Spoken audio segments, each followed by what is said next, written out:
Hey everybody, how you doing? This is not going to be a long live stream, but if you all call for a follow-up to it, I'll do another one. Just say so in the comments. There is an idea that the Athletics need to sign a non-relocation agreement, and this is actually something that I was originally in favor of, just without thought. Okay, and the A's were against it, and the real reason was fueled by the idea that the Athletics are going to skip out to Las Vegas. And, well, we don't want to get in a situation where we're hard at work and we're basically working. And just like what the Raiders did, boom, we find the Raiders are off to Las Vegas. We find the Athletics are off to Las Vegas. While I think that's going to happen anyway, the bottom line is a year ago, when this situation came up, it seemed to make on the surface sense for the Athletics to sign such a document, although to me, it wasn't something I kept mentioning again and again and again. And then I started to really think about it. And it's because tax increment financing is the centerpiece financing instrument in this entire matter, even if the city acts like it isn't when it really is. See, tax increment financing, for those of you who need a refresher, is such that, let me use these buildings as an example right here, okay? This is Howard Terminal build out. So tax increment financing says that this entire area that you and I are looking at, and I'm going to encircle like this as if I have a cursor. See that right here? This area that I'm drawing around, this 55-acre area, all these buildings, the property taxes paid annually will go to what is called a public financing authority. It shouldn't go to the City of Oakland, not the way Enhanced Infrastructure Financing District law is written. And the mayor has agreed to what I'm saying. And what happens with that is the money is collected first to reimburse the Athletics for their $350 million infrastructure payment to build what is a table that you're looking at that lifts the ballpark up higher from the sea level as a kind of an answer to the whole sea level rise problem that threatens to plague much of the San Francisco Bay Area. Now, getting back to the non-relocation agreement, non-relocation agreements are standard. They're so standard that sometimes we tend to forget whether or not they're needed and why you need them, or we need them, okay? In the Raiders case, a non-relocation agreement was absolutely necessary because Clark County and the Nevada legislature was considering a hotel stadium tax that fuels payment of the $645 million bond issue that was used to finance a good portion of the construction of the Raiders' new stadium in Las Vegas. Well, technically Clark County, right? But that's logical to want to have in place. And it's logical to want to have in place because you're talking about a situation there where the hotel tax is fueled in part by out-of-town visitors who are Raiders fans, okay? And so if the Raiders were happy to announce they were moving, guess what would go away? A percentage, a not too insignificant, not insignificant percentage of the hotel tax revenue coming in with the Raiders. The Raiders play host to as many as 65,000 people per game. And not only that, Allegiant Stadium has brought in such acts as the Rolling Stone, magicians, and don't forget that UNLV plays there now as well, right? Then we have the Pac-12 Conference Championship, and so on, and so on, and so on. So there's every reason to want to have a non-relocation agreement there, so that even though Los Angeles Stadium has many different events, you don't want the anchor tenant organization, the Raiders, to just up and leave. Unless, of course, it's 30 years into the future and the bond is paid off, right? That's the idea. But in the case of the A's at Howard Terminal, there is no hotel tax to be considered. There's just tax increment financing primarily. All right. Now, sure, other revenues will be collected.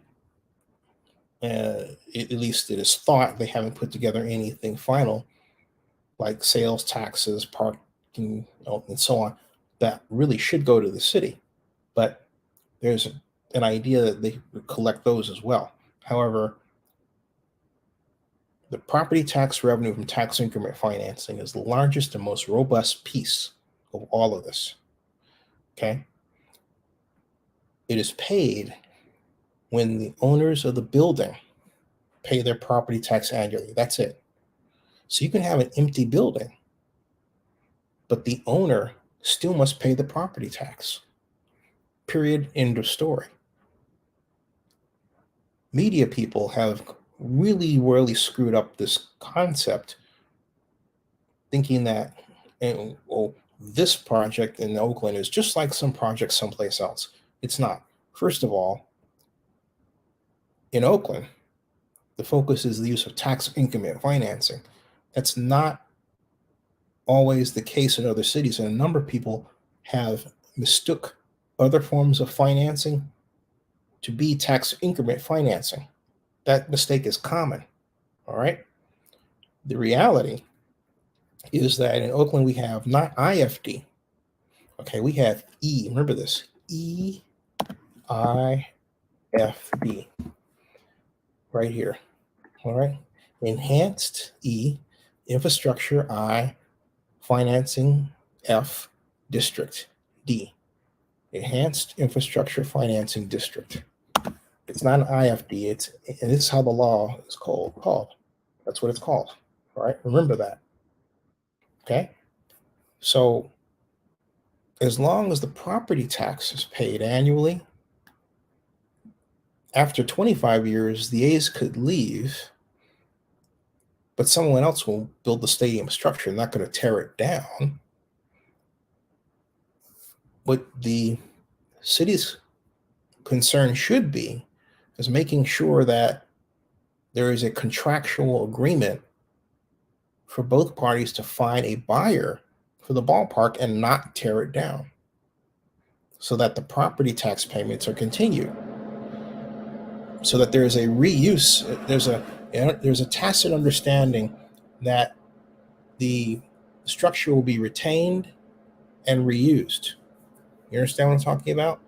The structure will be retained and reused. Excuse me for a second. Okay. Yeah. So there's a tacit understanding that the structure will be retained and reused. So that should be in writing.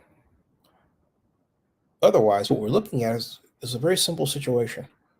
The ballpark, let's say if the Athletics leave in 25 years, that doesn't take away all the buildings. All these buildings, a tune of approximately $12 billion in total build out. Okay, 12 billion. All right, 12 billion will be there. So you can get away with not having the Athletics sign a non-relocation agreement, but you need to have an agreement of how that property is going to be disposed of in the event the Athletics leave after 25 years. We did this with the Athletics when they were owned by Schott and Hoffman, Ken Hoffman and Steve Schott. The idea then, I was working as Elihu Harris economic advisor, is that the East Bay entities, if the A's left Oakland, the idea was that the A's would not sell to anyone other than a team formed to, or an ownership team formed to keep the Athletics in Oakland. That was a contractual agreement. Okay, that was a contractual agreement. We can do the same thing today. Have the A's agree to sell the ballpark, not tear it down, to an owner that would not tear it down, but would use it either as a ballpark or some other type of use within what we call the meetings, incentives, convention, and entertainment industry, the MICE industry. That includes sports. Okay? Because the city, through the Public Financing Authority, should be only concerned about one thing: the collection of the property tax. That's it. That's it. Nothing else. That's it. So there's a scenario that should not be a deal-breaking issue after this if you didn't understand it before. But as I told you, this non-relocation contract is so common in sports that it's almost knee-jerk. It is really more of a political litmus test to see if the ownership is really interested in and committed to a region. But you can go a little too far with it. There are practical reasons why an organization may want to leave and go someplace else, or perhaps they dissolve. But whatever the case, how that property is addressed in a way that property tax revenues keep flowing should be the number one thought on the mind of the city of Oakland. Nothing else. All right. Subscribe to Zenny62 and bookmark oaklandnewsnowblog.com. Oh, and by the way, in case you're wondering what the redevelopment dollar throw off from this $12 billion is, well, assuming a 4% rate of growth in assessed value over a 45-year period and a $2 billion base year assessed value, this is what you're looking at right here. You're looking at $9.7 billion, which is this right here. Okay. Also, it's very important for people to remember to target base year assessed value. In other words, rather than leaving it at zero or guessing, keep some matters in mind. First of all, ask the basic question: hey, the stadium's privately financed. What's it going to cost to construct? If it's a billion, then from my perspective, I look at it this way. I want a $2 billion target. So I'm going to ask the question, how can we get there? What other development partner can we find and work with the Athletics to build $2 billion worth of new construction to get me my base year? That would produce a 4% rate of growth in assessed value. That will produce, first of all, it's for the first year, it will produce $20 million from the taxing agencies. I want that money. So I'm going to negotiate with the taxing agencies, including the school district. I'm going to ask permission from the legislature. I'm going to make a deal with the school district to build new facilities for them out of that same money. Right? Remember, it's 55 acres. It's not the whole city of Oakland. The school district is going to get its money from many other property tax zones within Oakland. We're only talking about 55 acres. It shouldn't be a killing deal, right? So I'm going to take that. Then when I'm looking at it, instead of looking at a property tax revenue stream that starts at $800,000, I'm looking at one that starts at $20,800,000 and then goes up from there. Okay? Big difference, isn't it? It's a huge difference. Okay? It's a huge difference. Oh, and I stand corrected. It actually starts at $21,800,000, not $21,800,000. All right. So again, point is that's actually after the first year. After the first year, the base is still 20 million because, well, it's the base year, right? But when you come in for the second year, that's what you're looking at in terms of you're looking at 20 million for the base year, and then the second year, as I recited, and so on and so on and so on. And what it gets you at the end of that is north of 2 billion to 2.6 billion. That's right, 2.6 billion. That's the difference. It's 1.6 billion with just the tax increment. But if you take what the tax agencies get, the base plus the increment, that grows from 1.6 billion, assuming a 4% rate of growth and assessed value of 45-year period, to 2.6 billion. The Athletics get their $350 million reimbursement for infrastructure from that. The rest goes to community improvements. And someone says off-site infrastructure. Remember, all EIFD laws say that an agreed upon portion of tax increment financing may be used for what we call off-site infrastructure improvements or off-district improvements or spending on projects that are deemed of county-wide significance. So you're supposed to have a meeting with a number of parties, like the school district, for example, say, hey, we want to know what projects you deem countywide, how much they cost, and we put them in the infrastructure financing plan. Oakland hasn't done any of what I'm talking about. Project's a mess. All right. So remember, when you see this, enhanced infrastructure financing district is this. That's what Howard Terminal is. We don't need a non-relocation agreement under these circumstances. Subscribe to Zinni62 and bookmark oaklandnewsnowblog.com. That ends this broadcast.